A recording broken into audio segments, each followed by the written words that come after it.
Did you know that there are 42 million youth in the United States, age 8 through 18? And these children, out of all of them, 16 million do not have access to mentorship. I just want you guys to put that in perspective. So look to your left, and I'll look to your right. Okay, whether that be you or the person or people you look at, 1 out of 3 of you do not have access to mentorship. Why is that a problem? See, a lack of mentorship creates problems in the current age and a lot of potential consequences in the future. And the real problem behind it is that the solution is right at our fingertips.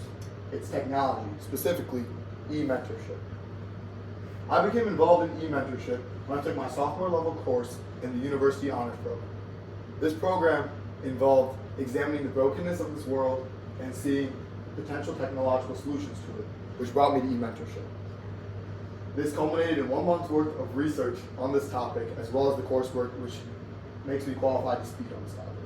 Today I'm going to be sharing you 3 main benefits of e-mentorship, including providing accessibility, lowering the risk of crime, as well as creating diversity. I know what you're thinking. The speech is already amazing and you want to share it with your friends. I don't blame you. That's a good thing, because just like e-mentorship, you're providing accessibility. So e-mentorship provides accessibility by creating an online platform to provide mentorship, or that's through online communication versus purely in-person meetings. Ways it's beneficial is because it eliminates the economic barrier. In-person mentorship programs tend to be expensive, which makes them inaccessible to children from low-income backgrounds. As noted by eMentoring Supplement to the Elements of Effective Practice for Mentoring, a 2022 article from the National Mentoring Resource Center. eMentoring provides the same services without straining the economic resources these children have as much, thus increasing their accessibility, right? eMentoring also increases access by being able to reach children in more remote areas. So if you live in a rural town, how can you reach your mentor that lives 100 miles away? Through eMentoring, that opportunity to meet them online. This leads to more efficient and effective sharing of resources for children in need. Okay?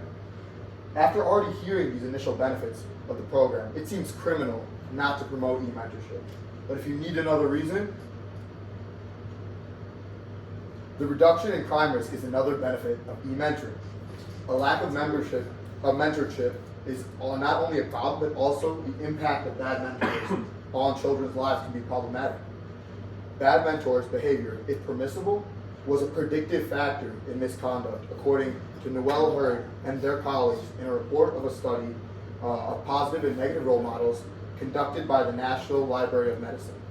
However, from that same study, a phenomenon was recorded known as resilience theory. This is a theory that demonstrates a child's ability to overcome hardship with the influence of positive role models. An accompanying study in the same report noted the reduction of negative behaviors, such as drug abuse specifically, in adolescents when they had positive mentors. And how can they receive those positive mentors, especially if they're from low income like before? Through e-mentorship. Okay?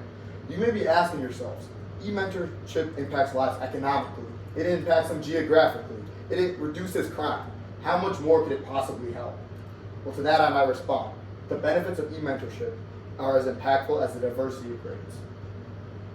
The creation of diversity is the third benefit I'll be talking about today. As noted by Michelle Kaufman in her 2017 report of a collection of studies concerning e-mentoring, which she published through Johns Hopkins University, it showed that through a program in Germany known as the Cyber Mentor Program for girls ages 11 through 18, that this program promoted the understanding of STEM concepts and the knowledge of STEM opportunities in the job market and higher education for these girls. So it expanded the horizon, because STEM, let's face it, it's dominated by men. But this program was designed to improve that and to create diversity in that field for young women.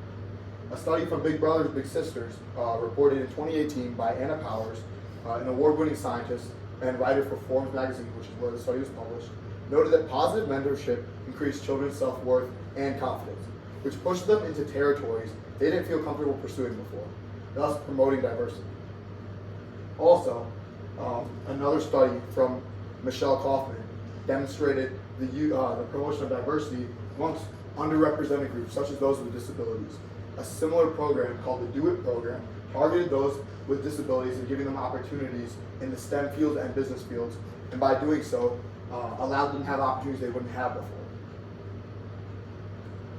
While this speech isn't being recorded like an e-mentoring lecture would be, allow me to recap so you just don't forget the benefits of e-mentoring. Number one, e-mentoring promotes accessibility. Number two, it reduces the risk of crime. And finally, it creates diversity. All three of these benefits demonstrate how impactful e-mentoring really is. A lack of mentorship is a major problem that affects children around the globe. And it has such a simple and seemingly close solution, that being the technology we hold right in our hands and in our pockets. So next time a child you know is in need of a role model, don't neglect to share the power of e-mentoring, because it just might change their life. Thank you.